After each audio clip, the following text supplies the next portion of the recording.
All right, next up we have Get in the Habit. They make you or break you. Welcome, my name is Sean and I wrote this book. I don't know how you got it. Maybe your mom gave it to you to shape you up, or maybe you bought it with your own money because the title caught your eye. Regardless of how it landed in your hands, I'm really glad it did. Now you just need to read it. A lot of teens read books, but I wasn't one of them. I did read several book summaries, however, so if you're like I was, you may be ready to shelve this book. But before you do that, hear me out. If you promise to read on, I'll promise to make it an adventure. In fact, to keep it fun, I've stuffed it with cartoons, clever ideas, great quotes, and powerful stories about real teens from all over the world, along with a few other surprises. So with that in mind, will you give it a try? Okay. Let's dive in then. This book is based on another book that my dad, Sean Covey, wrote several years ago entitled The 7 Habits of Highly Effective People. Surprisingly, that book has become one of the best-selling books of all time. He owes a lot of the credit for its success to me and my brothers and sisters. However, you see, we were his guinea pigs. He tried out all of his psycho experiments on us, and that's why my brothers and sisters have major emotional problems. Just kidding, siblings.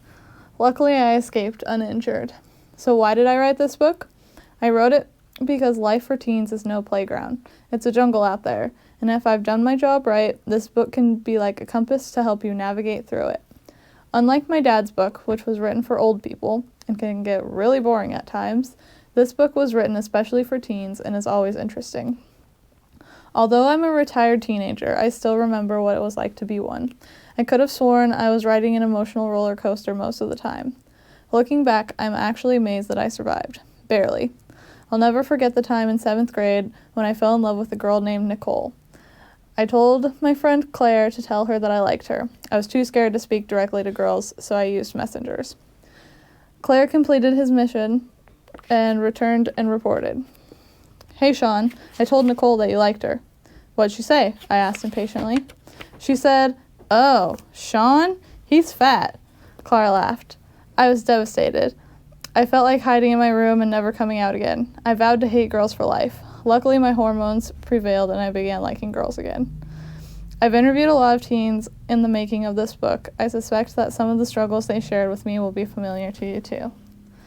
There's too much to do and not enough time. I've got school, homework, job, friends, parties, and family on top of everything else. I'm totally stressed out. Help. How can I feel good about myself when I don't match up? Everywhere I look, I'm reminded that someone else is smarter or prettier or more popular. I can't help but think, if I only had her hair, her clothes, her personality, her boyfriend, then I'd be happy. If I could only get my parents off my back, I might be able to live my life. It seems they're constantly nagging, and I can't ever seem to satisfy them. I know I'm not living the way I should. I'm into everything. Drugs, drinking, sex, you name it. But when I'm with my friends, I give in and just do what everyone else is doing.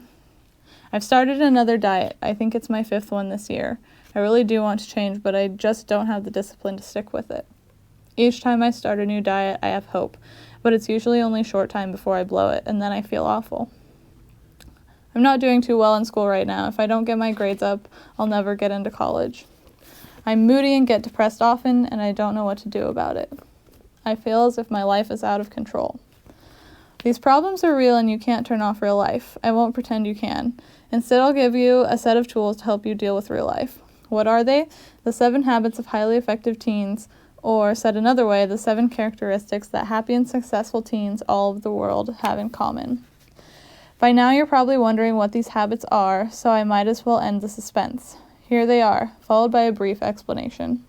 Habit 1. Be proactive. Take responsibility for your life. Habit 2. Begin with the end in mind. Define your mission and goals in life. Habit 3. Put first things first. Prioritize and do the most important things first. Habit 4. Think win-win. Have an everyone can win attitude. Habit 5. Seek first to understand, then to be understood. Listen to people sincerely. Habit 6. Synergize. Work together to achieve more. Habit 7. Sharpen the saw. Renew yourself regularly. As the above diagram shows, the habits build upon one another. Habit 1, 2, and 3 deal with self-mastery. We call it the private victory. Habits 4, 5, and 6 deal with relationships and teamwork. We call it the public victory. If you've got to get your personal act together before you can be a team player. That's why the private victory comes before the public victory. The last habit, habit 7, is the habit of renewal. It feeds all the other 6 habits. The habits seem pretty simple, don't they? But just wait till you see how powerful they can be. One great way to understand what the 7 habits are is to understand what they are not. So here are the opposites, or the 7 habits of highly defective teens. Habit 1, react. Blame all your problems on your parents, your stupid teachers, your lousy neighborhood, your boy or girlfriend, the government, or something or somebody else. Be a victim. Take no responsibility for your life. If you're hungry, eat. If you're bored, make trouble. If someone yells at you, yell back. If you feel like doing something you know is wrong, go for it. Habit 2, begin with no end in mind. Don't have a plan, avoid goals at all costs, and never think about tomorrow. Why worry about consequences of your actions? Live for the moment, sleep around, get wasted, and party on. For tomorrow, you die. Habit 3, put first things last. Whatever is most important in your life, don't do it until you have spent sufficient time watching videos of cute animals on YouTube, texting endlessly, and lounging around. Always put off studying until tomorrow. Make sure the fun things come before the important things. Habit 4, think, win, lose. See life as a vicious competition. If you want to be at the top of the popularity list, you'd better knock someone else off first. Don't let anyone else succeed at anything because, remember, if they win, you lose. If it looks like you're going to lose, however, make sure you drag that sucker down with you. Habit 5, seek first to talk, then pretend to listen. You were born with a mouth, so use it. Talk a lot. Always express your side of the story first. Once everyone understands your views, pretend to listen to theirs by nodding and saying, uh-huh, while daydreaming about what's for lunch. Or if you really want their opinion, give it to them. Habit 6, don't cooperate. Let's face it, other people are weird because they're different from you. So why try to get along with them? Teamwork's for the dogs. Since you always have the best idea, you're better off doing everything by yourself. Be your own island. Habit 7, wear yourself out. Be so busy with life that you never take time to renew or improve yourself. Never study, don't learn anything new, avoid exercise like the plague, and for heaven's sake, stay away from the good books, nature, and anything else that may inspire you. As you can see, the habits listed above are recipes for disaster, yet many of us indulge in them regularly, me included. And given this, it's no wonder that life can really stink at times. What exactly are habits? Habits are things we do repeatedly, but most of the time we're hardly aware that we even have them. They're on autopilot. Some habits are good, such as exercising regularly, planning ahead, showing respect for others. Some habits are bad, including thinking negatively, feeling inferior, and blaming others. And some don't really matter, like taking showers before bed instead of in the morning, putting hot sauce on every meal, listening to music while you exercise. Depending on what they are, our habits will either make us or break us. We become what we repeatedly do. As writer Samuel Smiles put it, sow a thought and you reap an act. Sow an act and you reap a habit. Sow a habit and you reap a character. Sow a character and you reap a destiny. Luckily, you're stronger than your habits. You can change them. For example, try folding your arms. Now fold them in the opposite way. Feels pretty strange, right? But if you folded them in the opposite way for 30 days in a row, it wouldn't feel so strange. You wouldn't even have to think about it. You'd get in the habit. At any time, you can look yourself in the mirror and say, hey, I don't like that about myself, and you can exchange a bad habit for a better one. It may not always be easy, but it's always possible.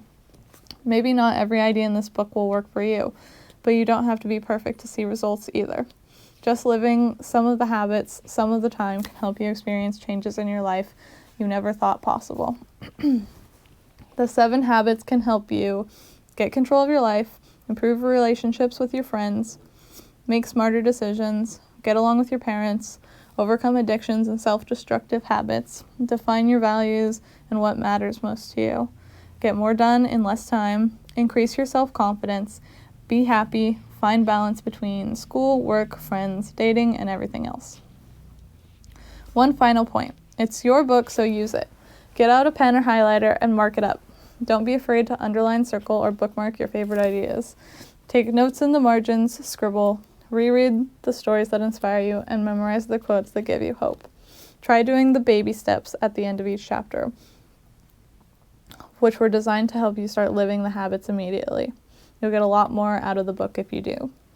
You may also want to check out the hotlines and websites listed at the back of the book for additional help or information. If you're the kind of reader who likes to skip around looking for cartoons and tidbits, that's fine. But at some point, you ought to read the book from start to finish because the 7 habits are sequential. Each chapter builds on the last. Habit 1 comes before habit 2, and so on for a reason. So what do you say? Make my day and read this book. Up next, we'll take a look at the 10 dumbest statements ever made. You don't want to miss them, so read on.